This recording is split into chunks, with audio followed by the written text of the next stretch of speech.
Ek het so ruk terug 'n video gemaak oor artikel 235. Oom het my video gekyk en kommentaar gelewer en gesê ek weet nie waarvan ek praat nie. Ons gaan vry wees onder artikel 235. Ons gaan soewerein wees. Nou oom, hierdie video is net vir jou.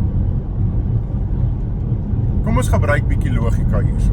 Al hierdie mense, Ernst Roots, Kali Kriel, AfriForum, waartoe gaan hulle? Hulle gaan VN toe. VN en die FSA. Hoekom? Want jy sien, hulle soek erkenning en toestemming vir selfbeskikking onder artikel 235. Nou kom ons stop net gou gedaal. Wanneer jy iemand toestemming moet vra, dan is daardie persoon jou gesag. Dis so eenvoudig soos wat dit is.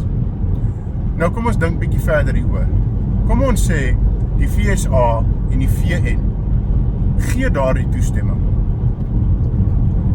Jy het nie vryheid gekry nie. Jy is nie soewerein nie. Jy het eenvoudig 'n lisensie gekry. 'n Lisensie met voorwaardes, wat teruggetrek kan word op enige tyd.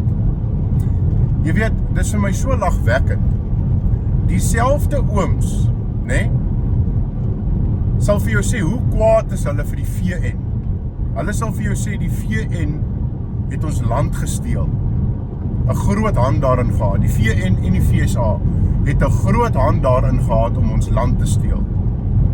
Deur sanksies en politiek.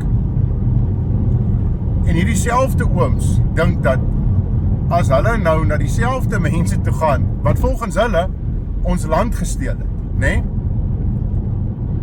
Dat hulle nou gaan regkom. En dat hulle nou gaan vry wees. Vra julle self die vraag af. Toe ons voorouers die Transvaal gestig het, die ZAR, wie se toestemming het hulle gevra? Verduidelik dit vir my asseblief.